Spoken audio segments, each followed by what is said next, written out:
Okay, here we are at the Dreamers, chapter 6.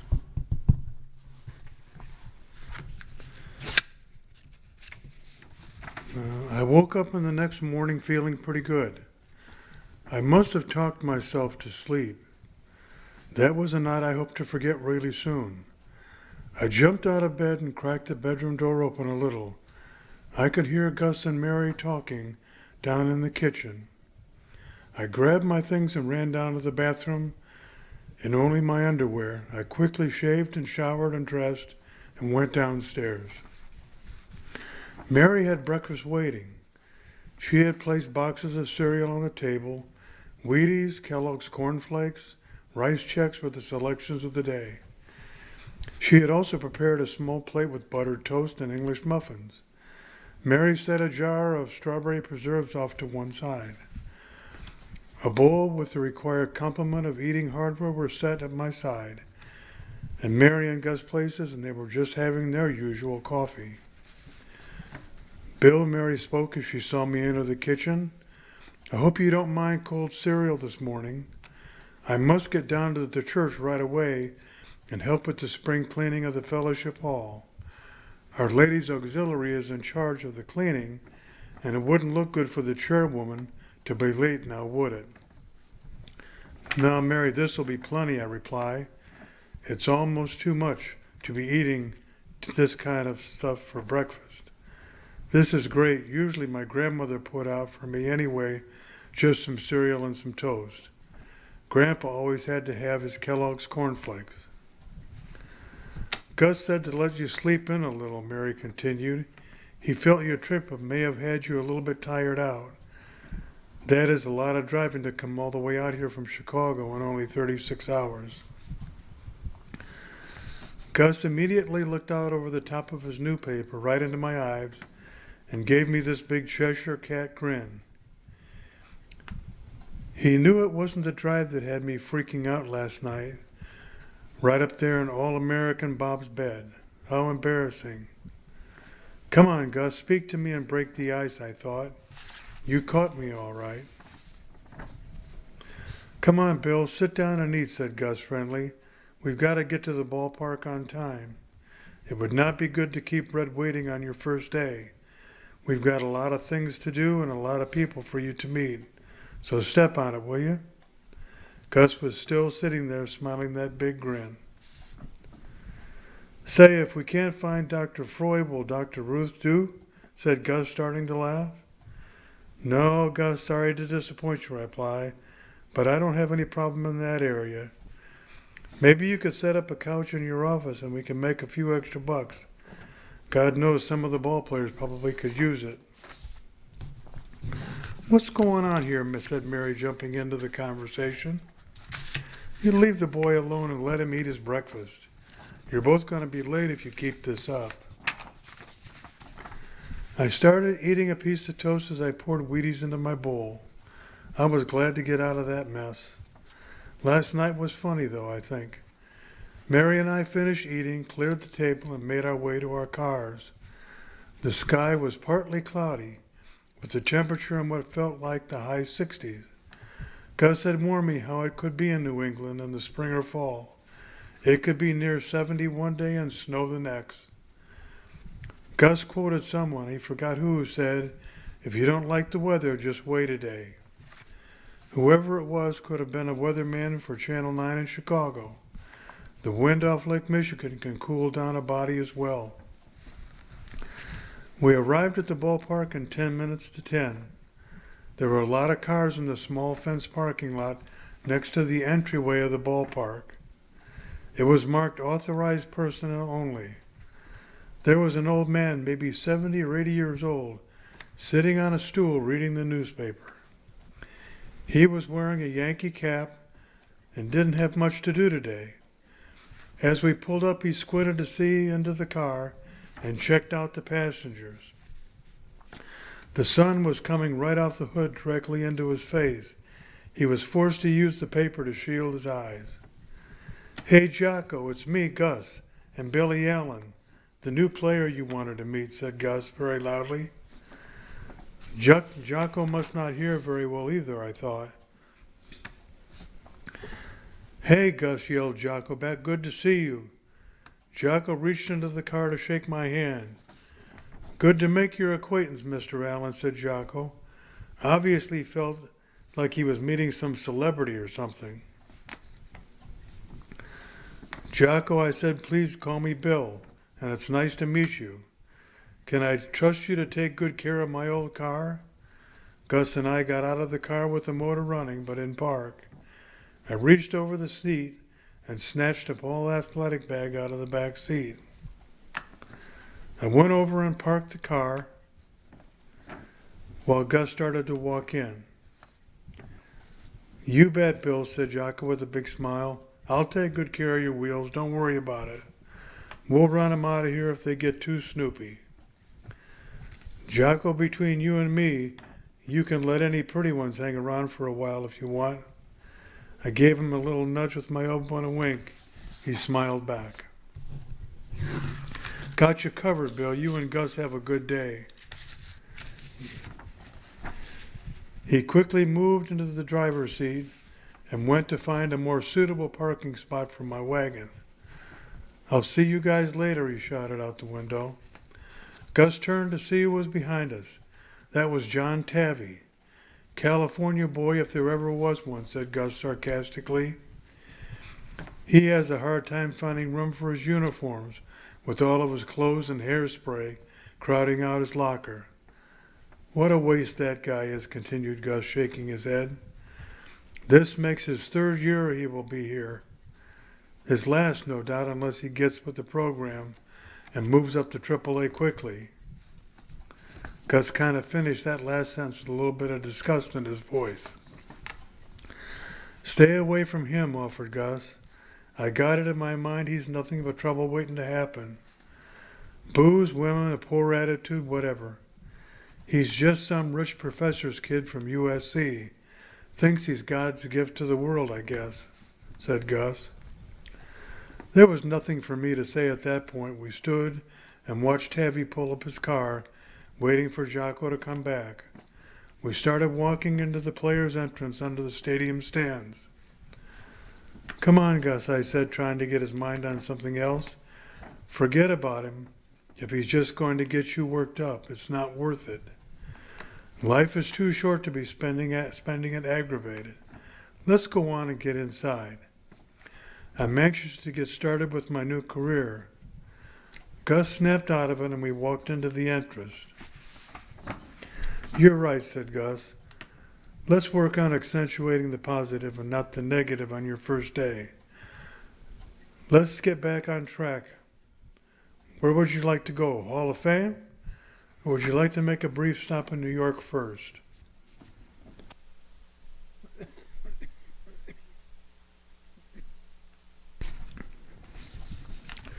"Well, Gus," I replied, "I'd settle for a trip to the men's room if that's all right with you.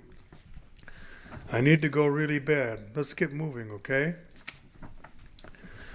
With that said, we moved into the clubhouse area located under the stands on the third base side of home plate. We traveled down a cement block hallway which branched off into a T. The right went toward first base and the visitors' clubhouse area. The left hall went down to the Monarchs area. This is the area where I first met Gus my first night into town. We both stood in the hallway for a moment. "This is where it all begins, kid," said Gus. "Let's go stir things up a bit. Just remember, you are the equal of any jock in this place. Don't be intimidated by anyone or anything. Everything will fall into place, believe me." "Okay, Gus, let's do it." We surged down the hallway and burst through the double doors, entering the locker room and the foyer area. Red Dodge was standing in the middle of the room, with most of the players in the room listening, hanging on every word he said. As Gus and I entered the room, Red stopped speaking. Everyone turned to see who the intruders were. "Hey, Gus," yelled Red. "You and Bill come on over here." We did as we were instructed. We moved to the center of the room, near Red. "This gentleman is a new player, Bill Allen. He was a high school phenom from Chicagoland, and God knows we could use some real talent around here after last season. Bill is a good young ball player. I don't want any of you giving him a bunch of crap. And that goes double for you, Bolton. He can use all your help just getting settled in. I would really appreciate some real teamwork. Understood? Everyone seemed to nod and mumble some form of agreement. I looked around the room. Jack Myers, another pitcher, smiled and winked at me. Dave Bolton, our catcher, gave me a mean look at first, and then it melted into a warm smile as he made his way to the center of the room. He reached out toward me to shake hands. I extended mine, but Bolton never broke stride as he walked right by me. He brushed his hand right through the side of his hair and went onto a chair behind me and took a seat, all in one smooth motion. Everyone started laughing. First the players, then Gus, and then me. Lastly, Red. I had to admit it was a pretty good fake. Red just left the room shaking his head. The players, led by Jack Myers, came to my rescue. Bill, Jack Myers, it's good to meet you, he said warmly. Forget about Bolton. He's brain dead anyway. He's pulled that gag on every new guy that comes in here. Bolton now forces his way through the group, finally getting in front, and extends his hand again. Please have mercy on me, will you? Said Bolton in a pitiful southern accent. He pauses as he raises his finger to his temple of his head, and his eyes scan the ceiling as if in some deep thought. You see, he continues, I only have an IQ of about 4 or 5. Bolton pauses again, and a voice from the back of the room. Yeah, well, that's it right beside your head, Dave. 1. Dave pulls his finger from the side of his head and looks at it. He studies for a moment too long. 1, Bolton. An IQ of 1, shouts a voice. The room breaks out into laughter. A grin breaks out on Bolton's face as well, and then we all start laughing. Through the din of laughter, Dave speaks as he taps me on the arm. Hope you didn't mind me having a little fun at your expense, he said. It's tough trying to be funny as our pitching staff was last year. Right, Jack? Dave turns and looked to Jack Myers with a big grin on his face. There unfortunately was much truth hidden in that smile. Sure, Bolton, Jack shot back.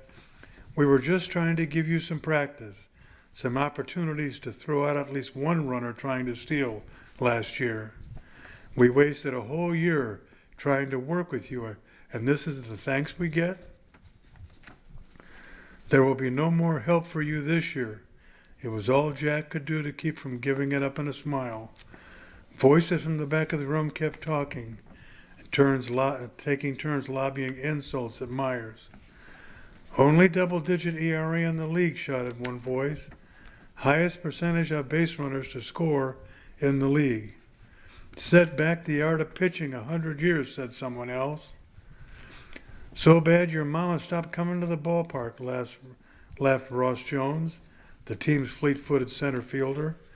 Jones led the league with stolen bases with 85, and the team in hitting with a .310 average. He was only back here with the Yankees because of a broken leg he suffered in the offseason, and they wanted to bring him along slowly. If by the end of April he seemed healthy, he would be promoted, most likely to New York. The New York club had had the slowest and oldest outfield in the Eastern Division last year, and also being from Brooklyn wouldn't hurt his chances either. By now everyone was feeling pretty loose and comfortable with me. Each player took their turn at a personal introduction.